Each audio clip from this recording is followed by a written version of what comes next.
I thought I'd do a narrated sort of version of a social media presentation that I've been giving lately. It's really all about how to earn attention in a noisy, crowded future. And I typically do this presentation for people in the finance industry because they seem to be pretty slow on picking up on I think they understand that social media is important, but they don't exactly know how to get started and use it. So, but this goes beyond social media because it's really about the need to create the kind of content that connects you to people. So, basically, social media is not really anything new. Everybody is using it to a certain extent. There's countless platforms. Some are winning, some are losing, some are moving up, some are moving down. It's kind of difficult to keep tabs on it, but the point is that these are all technological solutions to share things, and this is really what it's all about. It's about connecting and sharing and so on. But this is such a truism, it's a cliche. I'm almost embarrassed to speak about it. And somehow, when you think about the fact that there's more than 5 billion mobile phones in the world and 2 billion people on social networks, there's billions of email accounts. The point is that we're all already using technology to connect with each other. And I always like to say that the best or most known social media tool is actually the email, because think about it, it's an electronic way of transferring information. If you get something that you like, then you'll probably share that with others. You share it with your colleagues, you forward emails.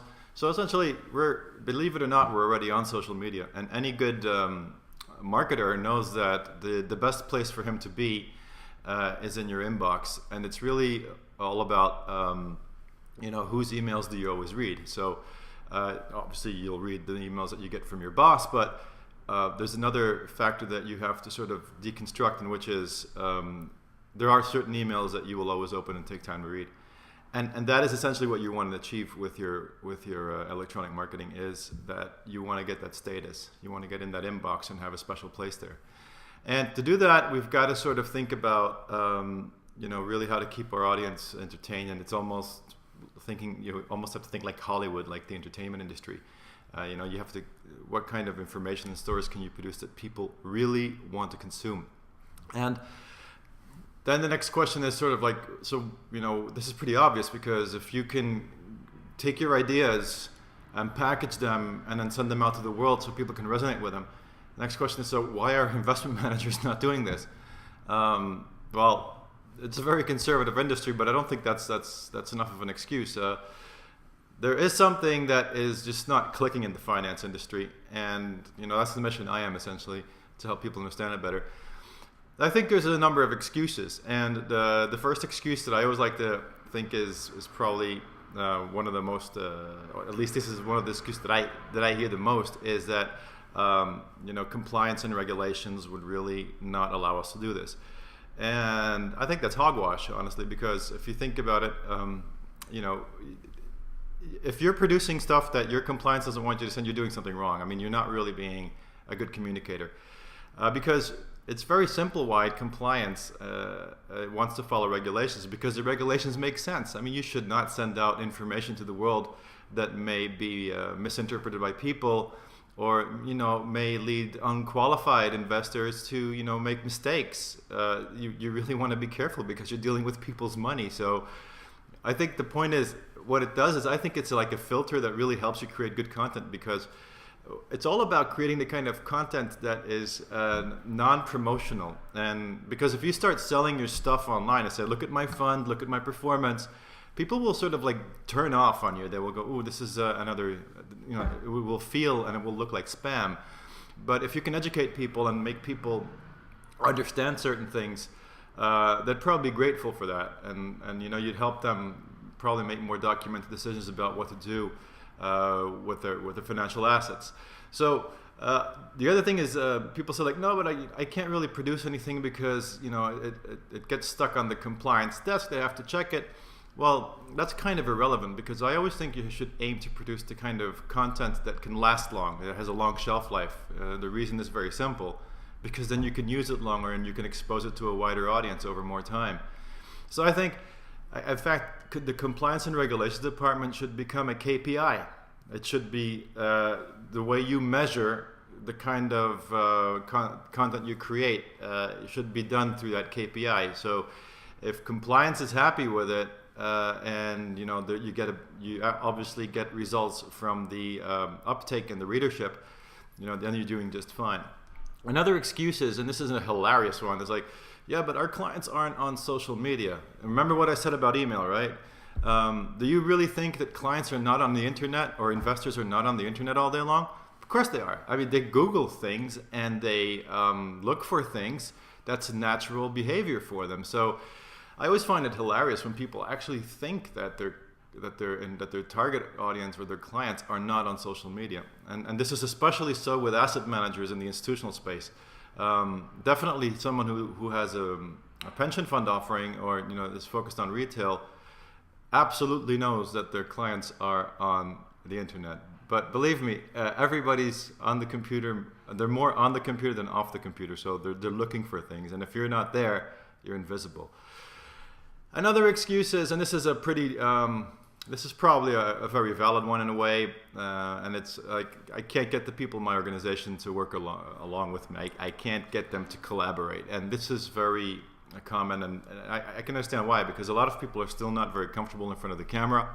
I mean, it took me a while to basically find space to be myself on camera, but they're worried about negative comments, they're worried about all sorts of things. So I think this is all about the training, really. You've really got to make people understand a little bit better, first of all, why they should be doing this. It's not only good for your entire business, but it's also quite good for them. And, that is an aspect of a career, I think.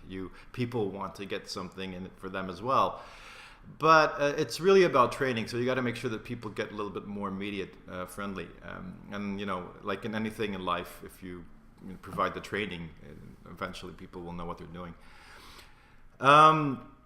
Another one is a lot of people actually believe that their business is too boring for content, and that is, to me, I find that bizarre, because I mean, if unless you're totally dispassionate about what you do, oh, maybe you should go and do something else then. But look, the example that you're seeing up there, sorry, I'm just trying to figure out where the point up here is really, just imagine that I would just come out of the blue and tell you, I want to do a television series about an undertaker, or a hospital, or a forensic lab, and for things like that, like a television series. Well, it turned out that those three examples turned out to be pretty successful television series. And the reason is because the television series is about the people in those sort of boring or not obvious activities. It's about the people. And that's what your business is about too. It's about people. And, sometimes people say it's business, it's not personal. I don't believe in that at all, because I think business is personal, because businesses are people. And it's people doing business with people. So any story lives or dies because of its characters, and a good story is one where the audience can relate to the people in the story. So, I mean, even if you're an insurance company and you think your business kind of boring, it's not, because you actually, the people around the business actually have a bunch of experiences to share, things that went wrong, for example, that you can teach other people about. You can actually extract a lot of useful lessons from all the things you do. And it even comes down to saying, like, you know what, we made this mistake and this is what we learned. People will really, really trust you for that. If you do that, they will believe in you, because if you're not afraid to admit the kind of mistakes you made and where you went wrong, even as a business, it will, people won't really find a good way to trust you, because they will think anything you project is just spun and so on. The fifth excuse, which is, and this is fear, and this is really because we're in a difficult job market. Maybe that's why it's taking a while for social media to be taken up. People are very worried about their careers, so they're obviously not going to stick their neck out. But I'd like to argue, unless you get literate in this, unless you understand how to work along in the content process, you're going to be out, baby. Now, what about the future? The future is evolving very fast. It's really amazing. As soon as our society gets to grips with something, the newest thing is kicking in. And you just tell someone in the 1980s that in 30 years or in 20 years they will have a device that will allow them to access all the information in the world, and they think you're nuts, you know. But you know, yeah, guess what? Today we have that. We have iPhones, we have smartphones, all sorts of things. And only 5 years ago, we didn't have the iPad. And there's some people, especially the millennials, the people who were born in the last 10 years, they can't imagine life without that anymore. And there's so many of them out there.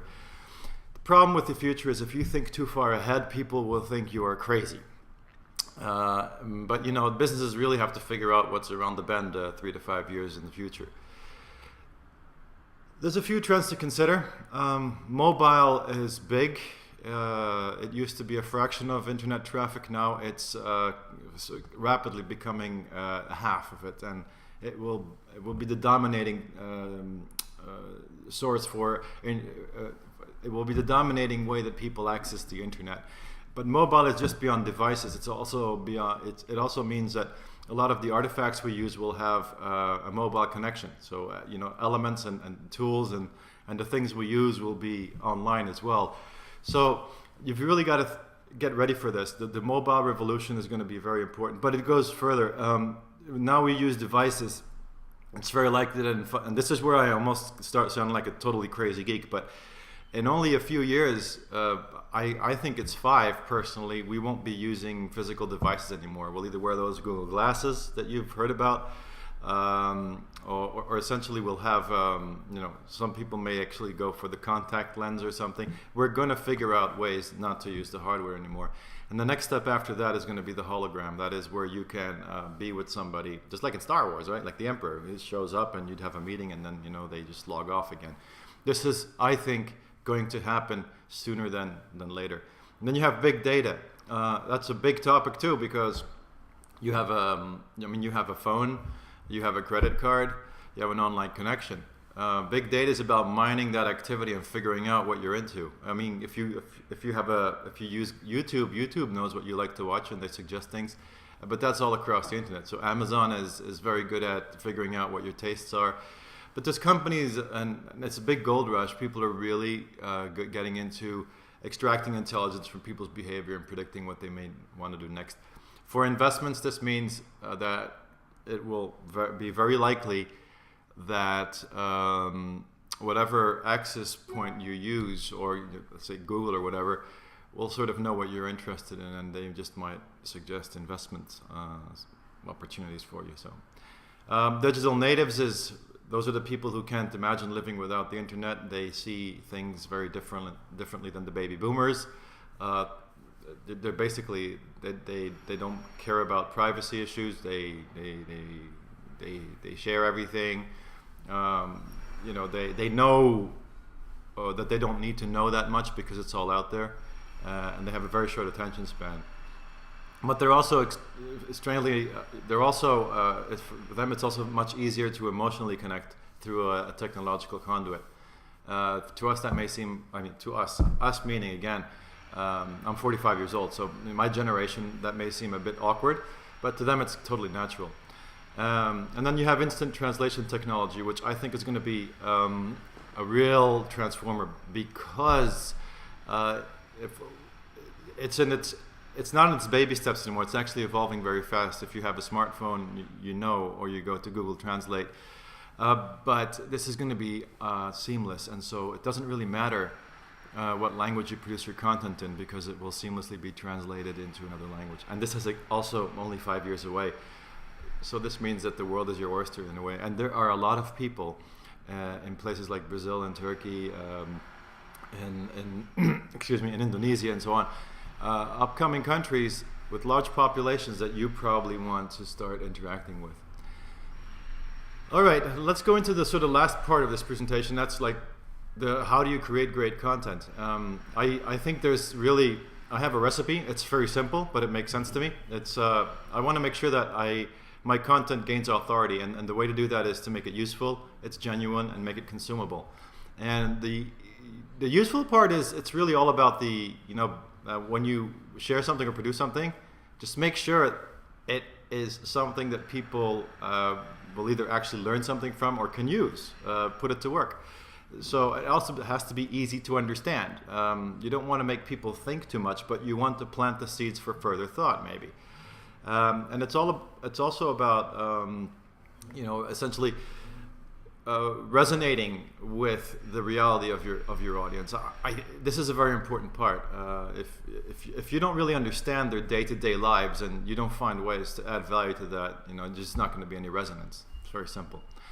What I mean with genuine is that it's really got to be like you. You don't fake this. Don't look like that corporate message from a CEO who looks like he's being kept hostage in a basement and forced to talk. I mean, that's just not the way. Or those airlines where the CEO sits in the pilot seat.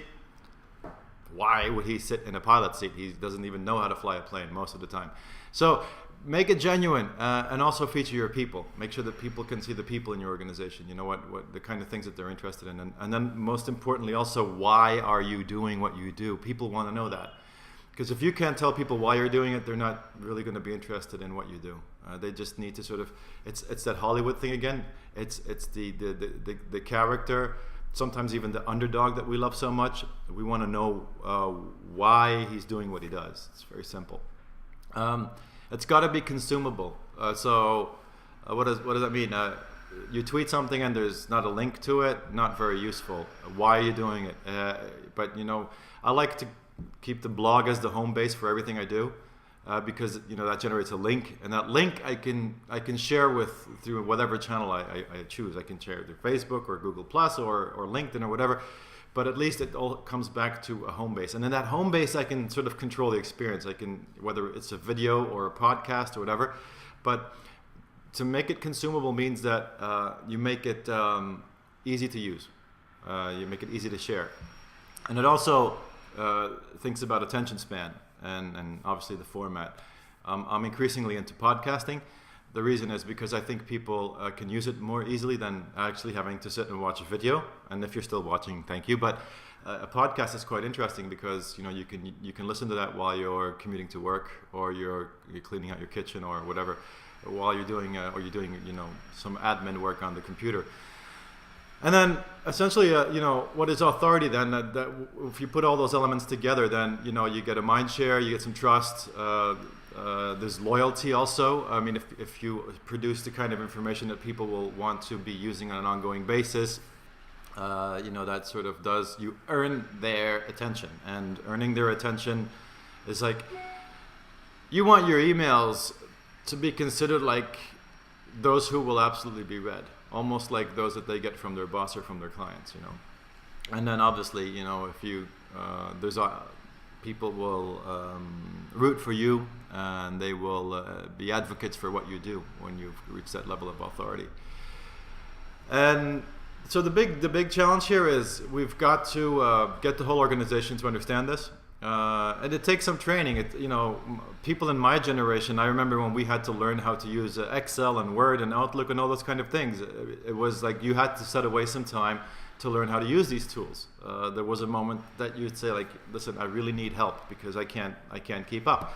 The same thing is going to happen in this hyper-communicative world. People are going to have to learn how to use these new technologies. But mostly it's really not about the technology. It's more about it's generally an attitude and a behavior. People are going to have to get into the mindset of always creating or contributing to content that is interesting. If you have thousands of employees, those are thousands of email accounts, thousands of Twitter accounts, thousands of LinkedIn profiles. The multiplier effect, if everybody sort of knows what to do with the message of the company, is enormous. So what you have to really figure out is a way to get those people to share things in a very responsible and ethical way. And that's all training. So that's really one of the opportunities that you really need to embrace. So if you can be a first mover in this, remember, there is a mind share to be had. There is going to be a rush. You're going to have to win someone's attention out there. The earlier you start doing that, the further ahead you will be from the rest. Anyway, I hope this makes sense. There's a lot more on my site, so visit that. It's baldwinburgess.com. I really try to take my own medicine. I really try to produce things that are useful. And also contact me. I mean, if you want to talk about this, or if there's any way I can help you, improve your activities, just let me know. Thanks. God, while I was doing that presentation, there was a guy out there who was using this, what do you call those things anyway? Breaking up the sidewalk. And guess what? I stopped recording and he stopped too. This always happens. It's crazy. Anyway, hope you enjoyed the video.